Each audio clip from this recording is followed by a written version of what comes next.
Welcome class. आज की topic में हम देखेंगे अबाउट टैक्सोनॉमी। चैप्टर को आगे कंटिन्यू रख रहे हैं। नेक्स्ट टॉपिक है टैक्सोनॉमी। फिर हम देखेंगे सिस्टेमैटिक्स और उसी के अंदर आता है आइडेंटिफिकेशन क्या होता है और क्लासिफिकेशन क्या होता है। तो टैक्सोनॉमी जो है आपको इसमें 3 वर्ड जो हैं वो आपको इसमें याद रखने हैं और 3 वर्ड्स को आपने इसमें समझना है। देखिए सबसे पहले क्लासिफिकेशन, सबसे पहले identification, then classification and then nomenclature. Nomenclature को हम पिछले लेक्चर में डिस्कस कर चुके हैं।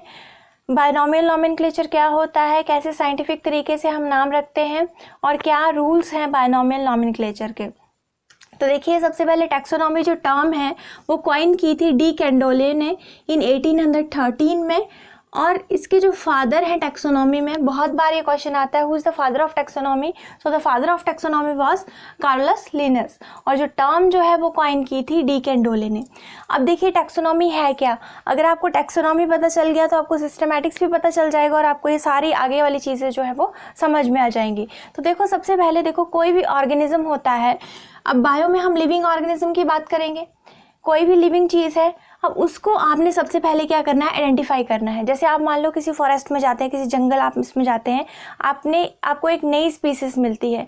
सबसे पहले आप क्या करते हैं, उसको आइडेंटिफाई करते हैं। आप ये देखते हैं वो प्लांट है, एनिमल है, चल रहा है नहीं चल रहा है, खा रहा है नहीं खा रहा है, तो ये सारी चीज़ें आप उसमें स्टडी करते हैं। सबसे पहले आइडेंटिफिकेशन, जो भी आपके पास नॉलेज है अकॉर्डिंग टू बायोलॉजी, आप उसके सेल को स्टडी करेंगे, आप उसके बाहर के कैरेक्टर्स को स्टडी करेंगे जिसको हम मॉर्फोलॉजी बोलते हैं, आप उसके अंदर के कैरेक्टरिस्टिक को स्टडी करेंगे जिसको हम एनाटॉमी बोलते हैं। तो सारे ही कैरेक्टर स्टडी करने के बाद आप ये कंक्लूजन पर पहुँचेंगे कि वो है क्या। फिर आप उसको क्लासीफाई करना जो है वो शुरू कर देंगे। इसके लिए भी कुछ रूल्स है। फिर आप उसको नॉमेनक्लेचर करना, फिर आप उसका नॉमेनक्लेचर यानी कि नामकरण उसका करेंगे। इसके लिए रूल्स हम पहले पढ़ चुके हैं। इसके लिए जो तरीका है क्लासीफाई करने का वो हम आगे देखते हैं कि हम क्लासिफिकेशन जो है वो कैसे करते हैं। इसकी कैटेगरीज होती हैं जिनको हम टैक्सोनॉमिक कैटेगरीज बोलते हैं, उनके अकॉर्डिंग हम क्लासीफाई करते हैं किसी भी ऑर्गेनिज्म को। जैसे मान लो बहुत सारे ऑर्गेनिज्म है, जैसे आपको एग्जांपल देती हूँ। जैसे स्कूल में बहुत सारे बच्चे हैं, ठीक है, आपने एक बच्चे को आपने उसका पता करना है। तो सबसे पहले आप उस स्कूल का नाम आप बोल दोगे तो आपको पता नहीं चलेगा कि वो कौन सा बच्चा है। फिर आपको उसकी क्लास में जाएंगे, कौन सी क्लास है, नर्सरी केजी जो भी है उसकी क्लास। फिर आप उसके थोड़े और क्लोज पहुंच जाएंगे, फिर आप उसका सेक्शन बोलेंगे और क्लोज पहुंच जाएंगे, फिर आप उसका नाम बताएंगे। अब उस नाम के बहुत सारे बच्चे हैं, आप काफ़ी क्लोज पहुंच के फिर आप उसका फादर नेम, मदर नेम, ये सारी चीज़ें आप बताएंगे। तब एट लास्ट आप कंक्लूजन पे पहुंचेंगे भी कौन सा बच्चा था। तो इसी तरह से हम वैसे ही ऑर्गेनिज्म को फाइंड करते हैं, वैसे उसको हम आइडेंटिफाई करते हैं जितना भी नॉलेज आपके पास है अकॉर्डिंग टू द बायोलॉजी। फिर आप उसको क्लासीफाई करते हैं, जैसे क्लास 1 क्लास 2 उस तरह से कैटेगरी में उसके लिए रूल्स हैं, वही फॉलो करने पड़ते हैं। उसके अकॉर्डिंग जो हम उसको रखते जाते हैं और लास्ट में हम उसका नॉमेनक्लेचर करते हैं। तो ये 2 चीज़ें आपने याद रखनी है। टैक्सोनॉमी समझ के आगे वाला इजी है। सिस्टमैटिक्स क्या होता है, बहुत बार हम सिस्टमैटिक्स और जो टैक्सोनॉमी है इन दोनों वर्ड्स को हम इंटरचेंजेबली हम यूज़ कर लेते हैं। लेकिन फ़र्क क्या है, फ़र्क है ये भी science connected with identification, nomenclature, description and classification से ही रिलेटेड है, लेकिन ये based on the unique properties. इसमें आपने वर्ड याद रखना है, यूनिक प्रॉपर्टीज़। यूनिक होती है जो सबसे अलग होती हैं। आपने उसको आइडेंटिफाई किया, आपने उसको क्लासीफाई किया, देखो आपने उसको क्लास 1 2 3 4 में इस तरह से आप रखते गए, तो उसकी देखो आपने कौन सी ऐसी यूनिक प्रॉपर्टीज़, उसकी डिफरेंट प्रॉपर्टीज़ आपने स्टडी की कि आप उसको क्लास 1 में रखें। फिर आप उसको अगर क्लास 2 में आपने रख दिया, उसको क्लास 3 में रख दिया, क्लास 4 में, तो देखो इसकी क्लास 1 की अपनी एक कैरेक्टरिस्टिक प्रॉपर्टीज़ होंगी कि अगर ये प्रॉपर्टीज़ आपको दिखती हैं, ये कैरेक्टरिस्टिक विशेषताएं उस ऑर्गेनिज्म के अंदर दिखती हैं, तो आप उसको क्लास 1 में रखेंगे। अगर ये दिखती हैं तो क्लास 2 में रखेंगे, ये दिखती हैं तो क्लास 3 में रखेंगे। तो इस तरह से हर क्लास की अपनी एक प्रॉपर्टी होगी। तो किसी भी ऑर्गेनिज्म की यूनिक प्रॉपर्टी, उसकी अपनी प्रॉपर्टी सबसे अलग जो किसी और ऑर्गेनिज्म की नहीं है, जो ये बताती है हाँ जी ये ऑर्गेनिज्म ये है, that are known as unique properties and that is known as the systematics. आप इन्हीं प्रॉपर्टीज के अकॉर्डिंग किसी भी ऑर्गेनिज्म को क्लासीफाई करते हैं of every species and groups of species at every level of classification. जैसे आप क्लासिफिकेशन करते जाएंगे उसकी यूनिक प्रॉपर्टीज़ को स्टडी करते जाएंगे। इसमें वो सिस्टमैटिक्स है और इसमें आप जनरल यूनिक जितनी भी प्रॉपर्टीज़ हैं वो सारी आप उसको स्टडी करेंगे। अब देखिए आइडेंटिफिकेशन और क्लासिफिकेशन ये ऑलमोस्ट बता ही दिया। आइडेंटिफिकेशन किसी चीज़ को पहचानना जिसको बोलते हैं। तो देखिए जितने भी पॉसिबल करैक्टरिस्टिक हैं, फीचर्स हैं डिफरेंट पार्ट्स के, प्लांट्स की बात करेंगे उसमें रूट की स्टडी करेंगे, लीव्स की स्टडी करेंगे, स्टेम की स्टडी करेंगे, एनिमल्स की बात करेंगे तो जितने भी उसके अंदर सिस्टम्स हैं, उसके अंदर जितनी भी उसकी फिजियोलॉजी है, digestive system, nervous system, circulatory system, जितने भी सिस्टम है आप उनको स्टडी करेंगे। Different parts of the organism are studied. They are compared with the feature of known species by means of keys, और keys के माध्यम से आप उनको फिर कंपेयर करते जाएंगे। जैसे मान लो आपने सबसे पहले प्रॉपर्टी स्टडी की सेल के बारे में। अब आपने स्टडी करना है, इसको आपने माइक्रोस्कोप के नीचे देखना है कि यूनिसेलुलर है कि वो मल्टी सेलुलर है। आपने ये देखना है कि वो ऑर्गेनिज्म जो है वो कैसा है। आपने जो पता किया वो सिंगल सेल का बना है कि बहुत सारे सेल का बना है।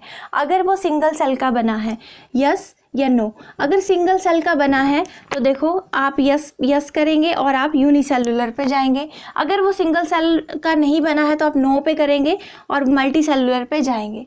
तो इस तरह से आपको फर्दर इन्फॉर्मेशन जो है मिलती जाएगी। तो ये जो क्लूज आपको मिलते हैं जो डायरेक्ट आंसर बताते हैं, सेल यूनिसेलुलर और multicellular, cell is unicellular और नॉट, यस और नो में आंसर देते हैं। That are the keys, keys are the hints, keys are the clues जो कि आपको उस ऑर्गेनिज्म तक पहुंचने में हेल्प करते हैं।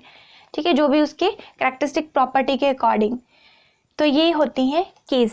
इसमें कीज वर्ड जो है समझना जरूरी था। आइडेंटिफाई पहचानना ही सबको पता है। क्लासीफाई इस तरह से क्लास 1 क्लास 2। इसमें क्या लिखा है, अकॉर्डिंग टू हायरार्की। देखो ये वर्ड है इसमें, हायरार्की जो है, इसको हायरार्की के अकॉर्डिंग जो है हम इसको अरेंज करते हैं। इसका मतलब होता है डिसेंडिंग मतलब कि पहले सबसे बड़ा, फिर छोटा, फिर उससे छोटा, उससे छोटा, उससे छोटा। तो इस तरह से क्लास में हम जो है वो डिवाइड करते जाते हैं। जैसे स्कूल सबसे बड़ा, क्लास उससे छोटी, सेक्शन उससे छोटा। ठीक है, अब उसके अंदर उसके बच्चे कितने नाम के वो बच्चे हैं, फादर नेम, मदर नेम। तो इस तरह से आप किसी ऑर्गेनिज्म के ऊपर पहुंचने में किसी ऑर्गेनिज्म के ऊपर आप पहुंच सकते हैं। और यही जो क्लासिफिकेशन है आपको किसी भी ऑर्गेनिज्म के ऊपर पहुंचने में हेल्प करती है। तो हायरार्की स्टडी है वो सीरीज है ग्रुप्स की एंड सब ग्रुप्स की on the basis of similarities और डिफरेंसेस जो भी हैं उसके अंदर, ट्रेड्स के अंदर, so as to bring out their relationship. तो ये जो हायरार्की है वो आपको मदद करती है किसी भी ऑर्गेनिज्म को फाइंड आउट करने के लिए। देखो 3 ही वर्ड्स इसमें इंपॉर्टेंट थे। क्लासिफिकेशन ये था, आइडेंटिफिकेशन ये है। देखो अच्छी तरीके, वैसे आपको समझा दिया, लेकिन अच्छी तरीके से जब आपको पेपर में लिखना पड़ता है तो आपने इस तरह से आप इसको लिख सकते हैं और अंडरस्टैंड आपने ज़रूर करना है क्लासिफिकेशन को। आप और भी डेफिनेशन उठा सकते हैं, लेकिन समझने के बाद आपको लिखने की प्रैक्टिस जो है वो ज़रूर करनी है कि हमने कैसे लिखना है और जो हमने लिखा है वो कितना जो है वो रेलिवेंट है जितना हमने समझा है। तो देखिए नॉमेनक्लेचर हम पढ़ चुके हैं। अब आगे देखेंगे हम टैक्सोनॉमिक कैटेगरीज के बारे में देखेंगे। व्हाट आर टैक्सोनॉमिक कैटेगरीज, जिनके अकॉर्डिंग जो है हम किसी भी ऑर्गेनिज्म को हम क्लासीफाई करते हैं। अब क्लासिफिकेशन आ गई, क्लासिफिकेशन करना बहुत ज़रूरी है और अकॉर्डिंग टू रूल्स ही करना ज़रूरी है। देखिए टैक्सोनॉमिक कैटेगरीज जो हैं, हम बात करें तो 2 तरह की होती हैं। एक होती हैं ऑब्लिगेट और दूसरी होती हैं इंटरमीडिएट। ये आप लिख लेंगे अच्छे तरीके से। ऑब्लिगेट जो है वो ज़रूरी होती हैं और दे आर 7 इन नंबर, वो 7 हैं, दे आर 7 इन नंबर। और इंटरमीडिएट जो है, इंटरमीडिएट मतलब जो उनके बीच में आती हैं और वो इतनी ज़रूरी नहीं है। अब देखिए ज़रूरी क्यों नहीं है, देखो डाइवर्सिटी जो है वो बहुत ज़्यादा है। अब हमें किसी भी ऑर्गेनिज्म का आपको पूरा एड्रेस देना है, कौन सी किंगडम में आता है, अभी हम बताते हैं कौन सी कैटेगरीज में क्लासिफिकेशन में आता है। तो आपको ये 7 लिखना बहुत ज़रूरी है, मस्ट होती हैं। आप कोई भी बैक्टीरिया भी आप फाइंड आउट करेंगे तो ये सारा जो है वो इसका डिस्क्रिप्शन देंगे इन 7 के अंदर। और इंटरमीडिएट में डाइवर्सिटी बहुत ज़्यादा है, इससे जो है वो ये सफिशिएंट नहीं है, तो हम इंटरमीडिएट के ऊपर जाते हैं कि इसके बारे में और इन्फॉर्मेशन हमें लिखनी है। अब इसके बारे में जो और इन्फॉर्मेशन लिखनी है वो ज़रूरी भी है, वो ज़रूरी नहीं है कि होगी वो, ऐसा भी हो सकता है कि इंटरमीडिएट कैटेगरीज ना भी हों, कुछ एक मिसिंग हो, ऐसा भी हो सकता है। और ये तो ज़रूरी है लिखना, और इसमें से ये हो भी सकती हैं और नहीं भी हो सकती हैं। तो ये कौन सी हैं, अब ऑब्लिगेट है, ज़रूरी है लिखना, तो ये हमें याद करनी पड़ेगी कौन सी है। सबसे पहले है किंगडम। दूसरी है phylum, they are 7 in number, तो दूसरी है फाइलम। और डिवीज़न, देखो फाइलम वर्ड जो वर्ड है हम लिखते हैं प्लांट्स के लिए, और डिवीज़न वर्ड जो है वो हम लिखते हैं एनिमल्स के लिए। यानी अगर आप किसी किंगडम प्लांट में रखते हैं, अगर किंगडम प्लांट में कोई आ गया, प्लांट मिला, तो आप उसके लिए फाइलम वर्ड लिखेंगे, आप उसकी ये बताएंगे उसको फाइलम कौन सा है। और अगर आपको एनिमल मिला तो किंगडम एनिमिलिया लिखेंगे, एनिमल लिखेंगे, और उसका आप डिवीज़न बताएंगे कि डिवीज़न कौन सा है, फिर आप फाइलम वर्ड जो है वो यूज़ नहीं करेंगे। तो इस तरह से यहाँ पे ऑप्शन है kingdom, phylum, then class, then order, then family,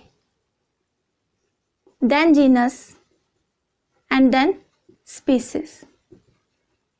so these are the 7, ये ज़रूरी है याद करना आपको, ठीक है। अब इसमें से देखो आगे जो है इनकी इंटरमीडिएट कैटेगरीज है। इंटरमीडिएट कैटेगरीज को हम जोड़ते हैं सब या सुपर लगा के।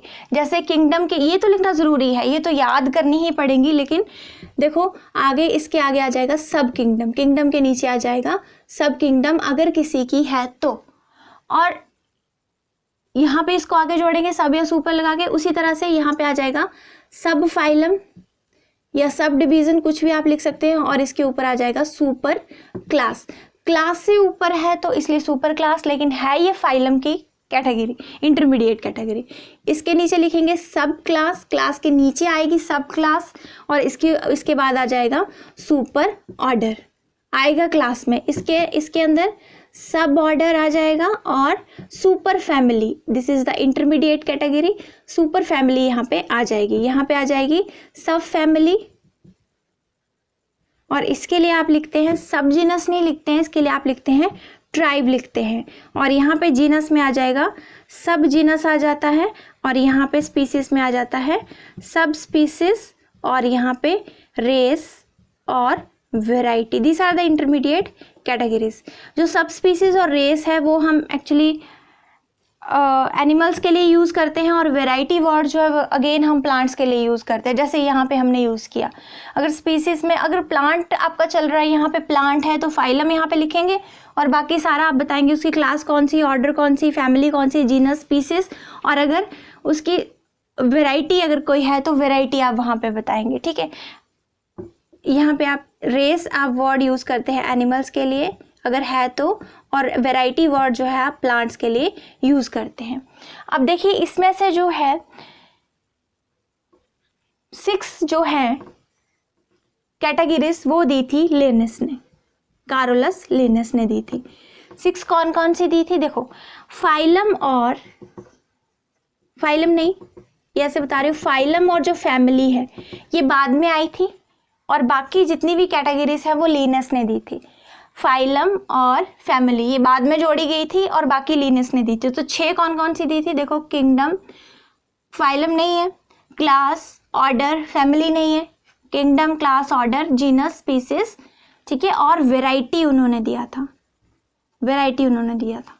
तो 1 2 3 4 5 और 6 होगी। तो 6 जो है that was given by Linus, और फाइलम और फैमिली जो है उसको बाद में ऐड किया गया, और वैरायटी को इन्होंने यहाँ से काट दिया, इसको आगे इन्होंने आगे इंटरमीडिएट कैटेगरी में रखा। तो अभी जो हम करेंटली पढ़ते हैं ये बाद की बात होगी, लेकिन अभी करेंटली जो पढ़ते हैं ये जो है 7 की 7 आपको ऐसे याद होनी चाहिए।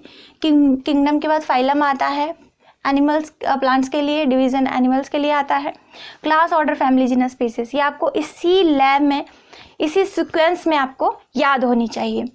देखो और एक क्वेश्चन जो आता है आपको वो आता है कि सबसे ज़्यादा डाइवर्सिटी जो है वो कहाँ होगी, सबसे ज़्यादा सिमिलैरिटी कहाँ होगी। देखो सबसे ज़्यादा डाइवर्सिटी जो है वो है सबसे ऊपर, ये हम डिसेंडिंग ऑर्डर में आ गए ना, सब पहले सबसे बड़ा हायरार्की के according, this is known as hierarchy, descending order में सारे रेंज है, सबसे बड़ा उससे छोटा उससे छोटा सबसे छोटा।